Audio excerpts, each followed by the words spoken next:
everybody, and welcome to another episode of VETchat. Today, as part of our World Menopause Day celebrations, I'm delighted to be joined again this year by Clare Louise-Knox. The theme for our series this year is around breaking taboos and sharing stories, and today I'm really looking forward to hearing from Clare. So before we get started, let me introduce our guest. Clare is a business psychologist specialising in women's health at work. Her own experience of living and working with premenstrual dysphoric disorder inspired her to set up her company, See Her Thrive. Clare spent 2 years as a board director at the International Association of Premenstrual Disorders. She's an affiliate member of the British Menopause Society, the Association for Business Psychology, the British Psychological Society, and the CIPD. She's also a lay examiner for the Royal College of Obstetricians and Gynecologists. Clare was selected for the government task force to address menstrual stigma and education in the UK. She also lectures on women's mental health at King's College London and is a PhD researcher working in collaboration with the NHS and the Ministry of Defence. So welcome, Clare. It's great to have you back. Thank you for having me. It's lovely to be here. Brilliant. So should we get started, if you don't mind telling us why you love celebrating World Menopause Day? Yeah, so I think it's wild, isn't it, to think that not so long ago we wouldn't talk about menopause. It was a very whispered conversation and shrouded in stigma and a taboo topic. So I think the fact that we now have World Menopause Day, it really shows how far we've come. That being said, there's still a long way to go, as we know, but it's just such a good opportunity to raise awareness of the menopause and what people can go through and experience. It's a great chance to educate everyone and to learn together.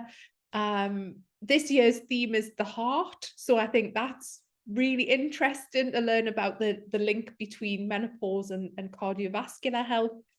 And it's just a great chance to talk about something that perhaps ordinarily in a work setting especially we wouldn't talk about. It just gives us that kind of excuse or that reason to have a conversation about it.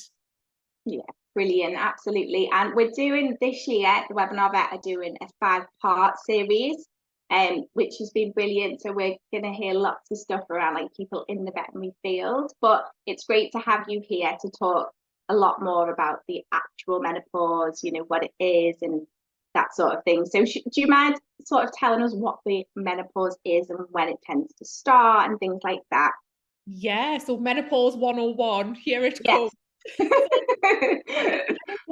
The menopause itself is actually 365 days since our last menstrual period. So it marks the end of our reproductive years, if you like. And it's when we no longer have periods or we stop having, you know, a menstrual cycle. Mm-hmm. And so that is when you reach that point, when it's 12 months since you've had a period. If you're not on any kind of hormonal birth control, you are then post-menopausal and you will be living as a post-menopausal person. But what's really interesting is that we now know that the period of time leading up to menopause, perimenopause, which I'm sure a lot of people have heard of that term or familiar with it, perimenopause is the period of time where our hormone levels start to decline. And while they're doing that, they're also fluctuating. And so when that starts to happen, and that can happen decades before we reach menopause, that's when we can start to experience all of the weird and wonderful symptoms that are associated with the menopause. And you asked about when, you know, the typical age for reaching menopause. In the UK, it's 51. That's the average age for reaching menopause. But as I've said, perimenopause can start decades before, and actually our hormone levels start to fluctuate and decline from our mid-30s usually. So it's very common for people who start experiencing symptoms in their 40s. And the one thing we're really passionate about is dispelling this myth that menopause is this midlife thing, because actually we can start to feel symptoms a lot earlier than that. And for some people, for some of us, we might go through menopause a lot earlier. So we might experience early menopause before the age of 40. And there are other journeys to menopause. So people might have surgery for various different health conditions or reasons, and that will put them into surgical menopause. So if you have an oophorectomy, you'll then be in menopause. The same is, people might be in chemical menopause, where we shut down the ovulatory cycle, and then someone will be in what's called chemical menopause. And then things like cancer treatment can bring on menopause early. So, and we haven't mentioned premature ovarian insufficiency, which is something else that means people might experience menopause at a very, very young age. So one thing to keep in mind, I think, when we're thinking about menopause, is that there are lots of different journeys through menopause or to menopause. And while for a lot of us the average age is 51, it isn't exclusively for women in their 50s, 60s. It affects people from a much younger age. Brilliant. So there's definitely not one shape fits all with the menopause. Exactly. It's a very individual thing. And my experience might be very different to my friend's experience. Yeah.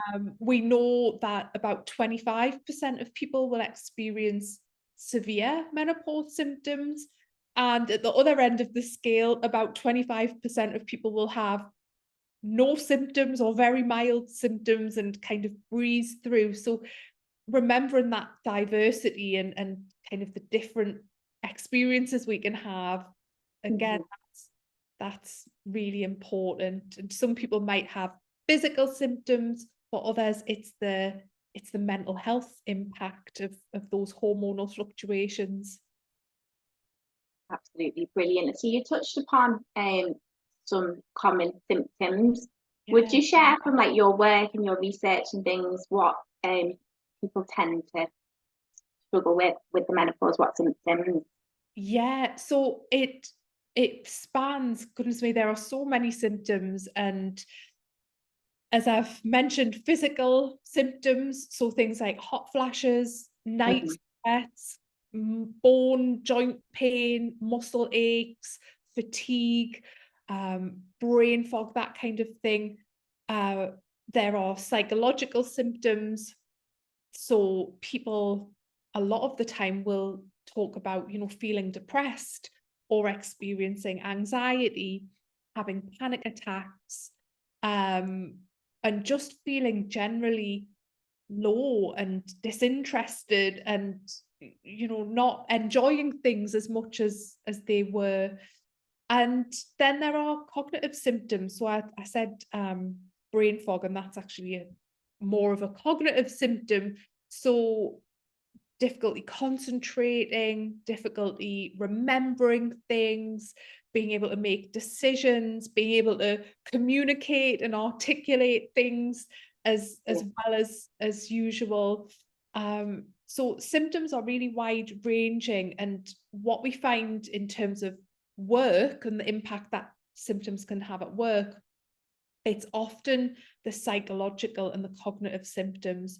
So it's lack of interest or motivation, going from absolutely loving what you do to all of a sudden just really struggling with that and feeling low, loss of confidence, because all of these things can really, really affect your confidence, your sense of self, your self-identity, Mhm.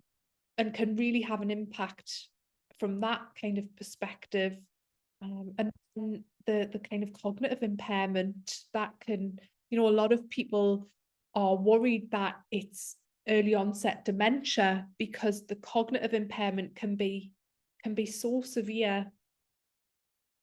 How do you have any tips on like how you keep your career on track during the menopause? Because there's so many symptoms there that you just listed. It must be incredibly difficult for women.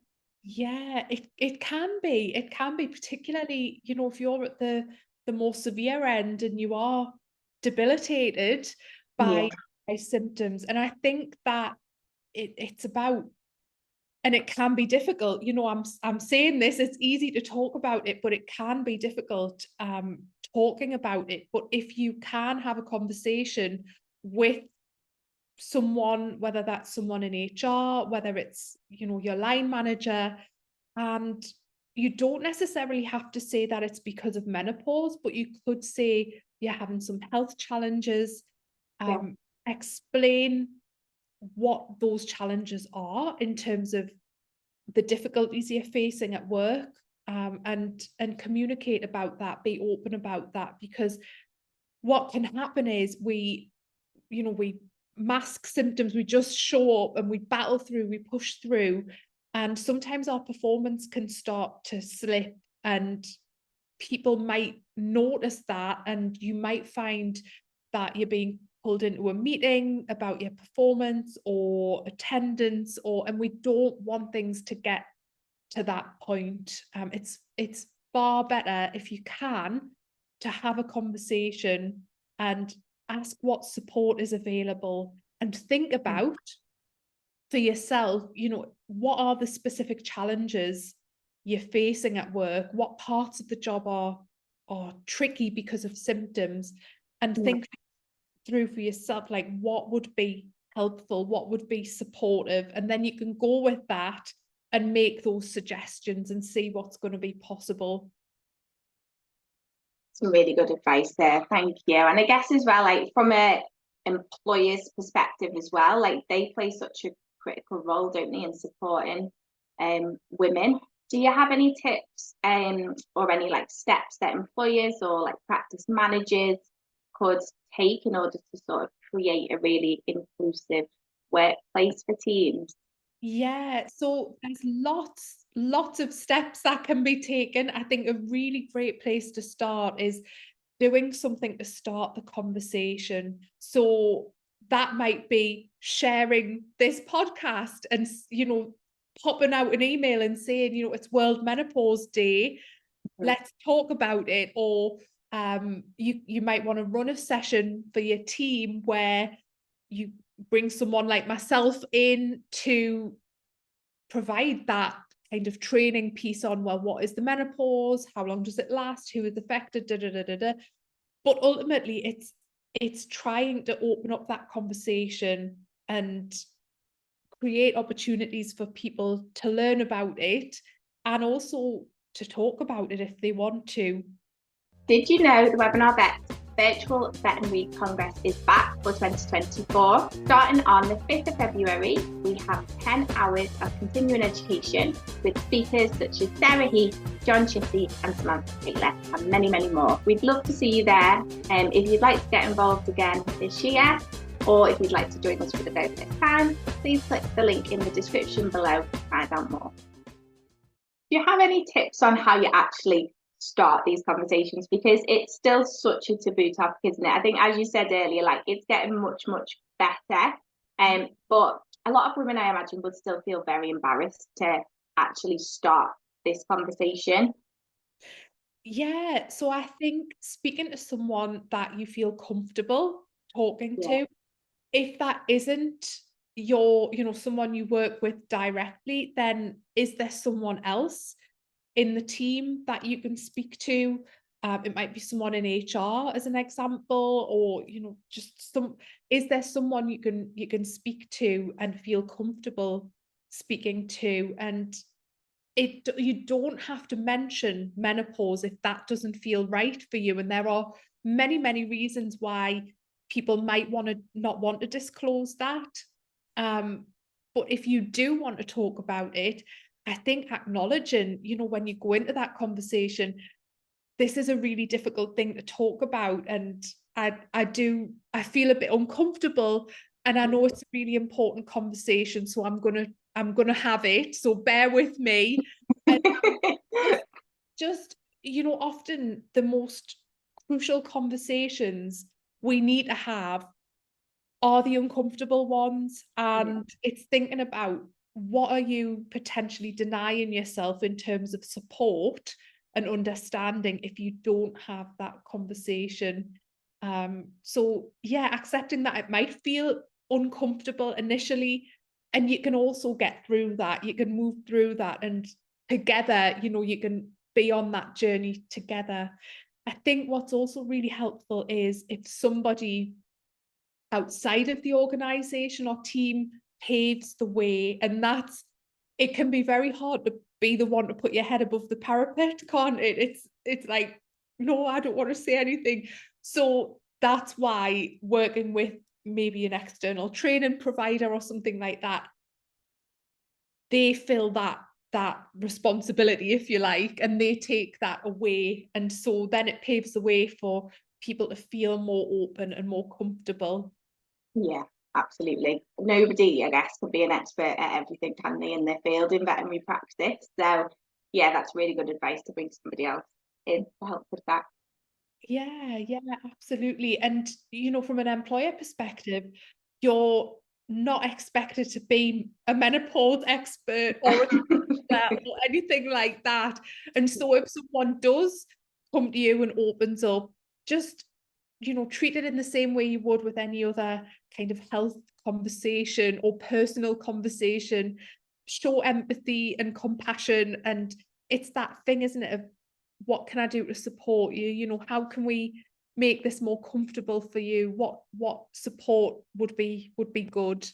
Um, yeah, and you don't have to have all the answers, and that's fine. Would that be your advice as well for other people in veterinary teams? So if somebody was in the team was going through the menopause, would that be your advice to the team, just to kind of listen and be empathetic and just sort of show that you care and you're there if you need anybody to talk to?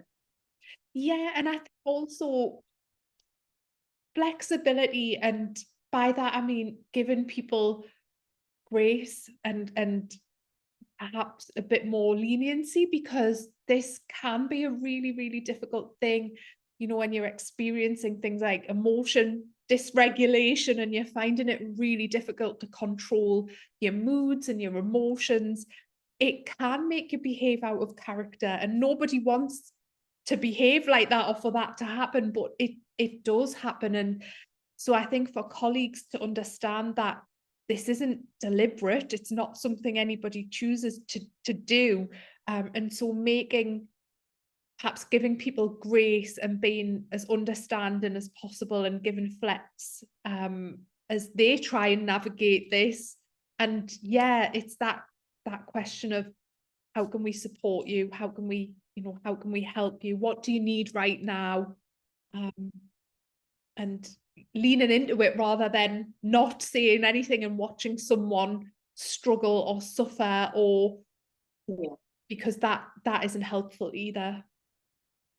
Do you obviously you work with so many groups, don't you, and so many companies? Do you have any sort of success stories or stories that you could share with us about organizations that have done these things? They've addressed the menopause in the workplace, and have they had any like big impacts as well as a result of all the training? Yeah, well, pretty much every training session or every talk or webinar we deliver, there will be someone who reaches out and will say, thank you so much. I now feel like I can go and talk to my manager, or I can talk about this, or I know where to go for support. So the impact, I think, is huge, or it can be huge.